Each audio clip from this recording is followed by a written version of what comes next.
Hello friends, ನನ್ನ ಹೆಸರು answer ಅಂತ. ಕಳೆದ 12 ವರ್ಷದಿಂದ ಮಾರತಹಳ್ಳಿಯಲ್ಲಿ DTH ಏಜೆನ್ಸಿ ತಗೊಂಡು ಅದನ್ನು ನಡೆಸ್ಕೊಂಡು ಇಲ್ಲಿವರೆಗೂ ಬಂದಿದ್ದೀನಿ. ಈಗ ನನಗೆ ಏನೋ ಒಂದು ಕಾಡ್ತಾ ಇದೆ. ಏನಂದರೆ ನಮ್ಮೂರ ಕಡೆ ಹೋಗ್ಬಿಡೋಣ, ಅಲ್ಲೇ ಏನಾರ ಮಾಡೋಣ ಅಂತ ಭಾಳ ಮೈಂಡ್ಸೆಟ್ಟಲ್ಲಿ ಏನೊಂದು ಯೋಚನೆ ಮಾಡಿ ನಿರ್ಧಾರಕ್ಕೆ ಬರಬೇಕಂತ ಒಂದು ತೀರ್ಮಾನ ಮಾಡಿದ್ದೀನಿ. ಏನು ಅಂದರೆ ನಮ್ಮೂರ ಕಡೆ ಏನೋ ಒಂದು ಬಿಸ್ನೆಸ್ ಥರ. ಈಗ ನಮ್ಮದೇನಂದರೆ ಅಡಿಕೆ ತೋಟ ಇದೆ, ಮತ್ತು ಮಾವಿನ ತೋಟ ಇದೆ, ಖಾಲಿ ಜಮೀನಿದೆ, ಮತ್ತು ನನಗೂ ತುಂಬ ಸ್ಕಿಲ್ಸ್ ಇದ್ದಾವೆ. DTH ಏಜೆನ್ಸಿ ನಡೆಸ್ಕೊಂಬಂದಿದ್ದೀನಿ. ವಾಷಿಂಗ್ ಮಿಷಿನ್, ಫ್ರಿಜ್ ಎಲ್ಲ ಕೆಲಸ ಮಾಡ್ಕೊಂಬಂದಿದ್ದೀನಿ. ಮತ್ತು ಸುಮಾರು ಒಂದು 5-6 ಕೆಲಸಗಳು ನನಗೆ ಸ್ಕಿಲ್ ಇದೆ. ಅದನ್ನೇ ಮಾಡಿಕೊಂಡು ಊರ ಕಡೆ ಹೋಗ್ಬಿಟ್ಟು ಏನೊಂದು ಅಲ್ಲೇ ಏನಾರ ಸೆಟ್ಲ್ ಮಾಡಿಬಿಟ್ಟು ಅಲ್ಲೇ ಏನಾರ ಇದ್ಬಿಡೋಣ ಅಂತ ಪ್ಲ್ಯಾನ್ ಮಾಡ್ತಾಯಿದ್ದೀನಿ.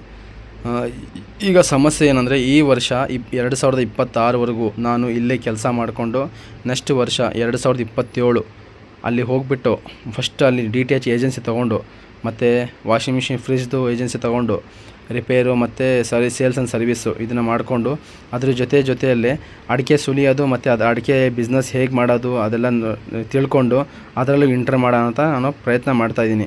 ಮತ್ತು ಈಗ ನನಗೇನಂದರೆ ಡ್ರೀಮ್ ಏನಂದರೆ ನನ್ನದು ಈಗ ಮಿಲ್ಕು, ಈಗ ಹಸುಗಳನ್ನು ಎಲ್ಲ ದೊಡ್ಡ ಫುಲ್ ಡೈರಿ ಥರ ಮಾಡಿಬಿಟ್ಟು ಹಸುಗಳು ಒಂದು 20-30 ಹಸುಗಳನ್ನು ಇಟ್ಕೊಂಡು ಆ ಹಾಲನ್ನು ಇದು ಮಾಡಿಕೊಂಡು ಅದರಲ್ಲೇ ಬಿಸ್ನೆಸ್ ಮಾಡೋ ಅಂತ ಯೋಚನೆ ಮಾಡ್ತಾಯಿದ್ದೀನಿ. ಆದರೆ ಇದು ಸಕ್ಸಸ್ ಆಗುತ್ತೆ ಅನ್ನೋದು ಸ್ವಲ್ಪ ಡೌಟಲ್ಲಿದ್ದೀನಿ. ಆದರೆ ಪ್ರಯತ್ನ ಮಾಡೋಕ್ಕೇನು ದುಡ್ಡೇ ತಾನೇ ಹೋಗುತ್ತೆ, ನಮ್ಮ ಪ್ರಾಣ ಅಂತೂ ಏನು ಹೋಗಲ್ವಲ್ಲ. ಅಕಸ್ಮಾತ್ ಏನಾರ ಲಾಸು ಏನಾರ ಹೆಚ್ಚು ಕಮ್ಮಿ ಆದರೆ ಮತ್ತೆ ಅದನ್ನು ರಿಕವರಿ ಮಾಡ್ಕೊಳ್ಳೋದು ಚೆನ್ನಾಗಿ ನನಗೆ ಗೊತ್ತಿದೆ.